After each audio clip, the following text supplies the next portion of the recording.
अस्सलाम वालेकुम नाजरीन, मैं हूं आपका मेज़बान एम ए रज़ा और आप देख रहे हैं टीपी न्यूज़। नाजरीन, आज हम हमेशा की तरह आपको बताएंगे कि सखर मोटरवे की क्या सूरत हाल है। उस पर नेशनल हाईवे अथॉरिटी के चेयरमैन ने एक बड़ा चौंका देने वाला बयान दिया, उस पर बात करेंगे।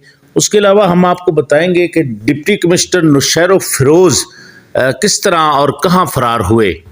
तो चैनल को लाजम सब्सक्राइब कीजिए, साथ में लगे बेल आइकन को भी दबाया कीजिए ताकि कोई भी हमारी इस तरह की इंफॉर्मेटिव वीडियो आए तो उसके नोटिफिकेशन आपको मिलते रहें। पिछले दिनों नाज़रीन हमने आपको बताया था कि वज़ीर आज़म पाकिस्तान मियाँ शहबाज शरीफ साहब ने मोटरवे जो हैदराबाद और सखर के दरमियान वाला पैच है उसका इफ्तिताह कर दिया है। तो उसके ऊपर काम तो अब जारी है, लेकिन जो पिछले दौर के अंदर करप्शन हो गई इसमें, यानी जो ज़मीनों की ख़रीदारी लैंड एक्विजिशन के लिए जो पेमेंट यहाँ से ट्रांसफ़र हुई थी उसमें 4 अरब रुपए की जो करप्शन हुई है, इस पर चेयरमैन नेशनल हाईवे अथॉरिटी का कहना है कि 4 अरब रुपए की जो करप्शन का केस है इसमें सिंध बैंक भी मुलव्वस है। यानी ये एक उन्होंने बहुत बड़ी बात की है। अगर बैंक इस तरह मुलव्वस हो जाएं कि तो फिर हुकूमत के पैसे किस तरह महफूज रहेंगे। उन्होंने इस्लामाबाद के अंदर सेनेट की कैमा कमेटी बराए मवासलात को बताया कि सखर हैदराबाद मोटरवे की ज़मीन की ख़रीदारी में की जाने वाली करप्शन पर जो 4 अरब रुपए से ज़ायद की खुर्द बुर्द हुई, इसमें लैंड एक्विजिशन के वो पैसे हैं और वो इन्हीं लोगों को मिलने चाहिए थे जो ज़मीनों की ख़रीदारी जिससे मुमकिन होती। बहरहाल चेयरमैन नेशनल हाईवे अथॉरिटी का कहना है कि जो पैसे हमने जारी किए इसमें से कुछ सिंध बैंक में रखे गए जिसका मुनाफा भी आ रहा था। इस पर कौमी एहतसाब ब्यूरो नैब और वफाकी तहकीकाती एजेंसी FIA करप्शन के इल्ज़ामात की तहकीकात इस वक्त कर रहे हैं। फिर चेयरमैन साहब का ये भी कहना था कि NHA के अलावा सिंध बैंक का अमला भी इस करप्शन में मुलव्वस पाया गया है। सिंध हुकूमत की हद तक ये गलती अगर हुई है तो सिंध बैंक के लोगों को भी गिरफ्तार इसी सिलसिले में किया गया है।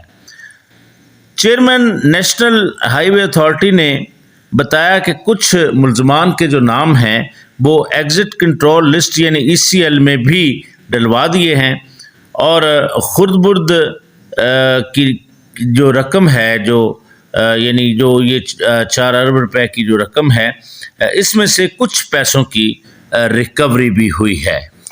इस पर नाज़रीन काफ़ी सारी जो बेज़ाब्तगियाँ हैं और तरह की भी सामने आई हैं, जिसमें ये समझ लें कि जो डिप्टी कमिश्नर नुशैरो फिरोज़ हैं ताशफीन आलम, वो करप्शन में मुलव्वस, चूँकि डिप्टी कमिश्नर एक और जो डिप्टी कमिश्नर थे वो गिरफ़्तार हुए, लेकिन ताशफीन साहब ये नुशैरो फिरोज़ के डिप्टी कमिश्नर थे तो ये मुल्क से फ़रार हो गए। FIA के मुताबिक ताशफीन आलम 19 नवंबर को दुबई रवाना हुए। ताशफीन आलम दुबई से गैर मुल्की प्रवाज़ में आज़रबाईजान चले गए हैं। अच्छा, इसमें यह है कि नेशनल हाईवे अथॉरिटी ने DC नुशैरो फिरोज़ ताशफीन आलम को 15 एकड़ ज़मीन की ख़रीदारी के लिए 3 अरब 61 करोड़ रुपए से ज़ायद के फ़ंड जारी किए थे। यानी ये जो डिप्टी कमिश्नर नुशैरो फिरोज़ हैं इनको ज़मीनों की ख़रीदारी की मद में ये पैसे दिए गए। फिर इसमें जारी करदा फ़ंड के इस्तेमाल में कवायदो ज़वाबित की जो खिलाफ वर्जी और मुबैना खुर्द बुर्द हुई है, इसमें डिप्टी कमिश्नर ताशफीन आलम 4 दिन से, यानी जब ये तहकीकात हो रही तो 4 दिन से वो मफरूर थे, जिस पर उनको मुअत्तल कर दिया गया। और फिर चीफ सेक्रेटरी सिंध ने इंक्वायरी के लिए 3 रुकनी कमेटी भी बनाई जो कि मोटरवे की ज़मीनों की ख़रीदारी की जांच पड़ताल करने के लिए बनाई गई। तो अब नाज़रीन जो ताशफीन आलम हैं वो तहाल फ़रार हैं। कुछ ज़राए ये कह रहे हैं कि वो दुबई में हैं, लेकिन कुछ ज़राए ये कहते हैं कि वो इस वक्त आज़रबाईजान के अंदर मौजूद हैं।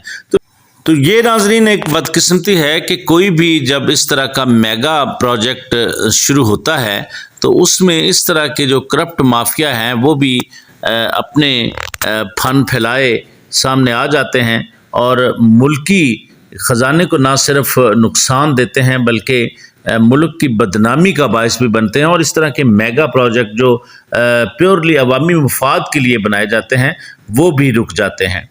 تو ناظرین بہرحال یہ تو تھی پچھلی سٹوری جو کرپشن کی ہے، لیکن اس وقت الحمدللہ جو موٹر وے ہے اس کے اوپر کام جاری ہے، اس کے فنڈز وغیرہ دے دیے گئے ہیں اور یہ پرائیویٹ پارٹنرز کے تحت اب یہ مکمل ہو کر یہ منصوبہ انشاءاللہ پاکستان کی جو باقی موٹر وے ہے اس کو مکمل کر دے گا، یعنی پشاور سے جو کراچی تک کا یہ روٹ ہے یہ مکمل اسی صورت میں ہوتا ہے کہ جب یہ مکمل ہو جائے، یعنی سندھ اور سندھ میں سکھر اور حیدرآباد کے درمیان والا پیچ جو ہے، تو اس کی جو تفصیلی ویڈیوز ہیں اس کے اوپر تفصیلات ہم آپ کو پہلے بھی بتا چکے ہیں کہ اس میں کتنے انٹرچینجز ہوں گے اور کتنے سروسز ایریا ہوں گے، اور پھر یہ کن کن اضلاع کو ٹچ کرتا ہوا یہ حیدرآباد پہنچے گا، چونکہ حیدرآباد اور کراچی کے درمیان والا مکمل ہے، اور نہ صرف مکمل ہے بلکہ وہ آپریشنل بھی ہے۔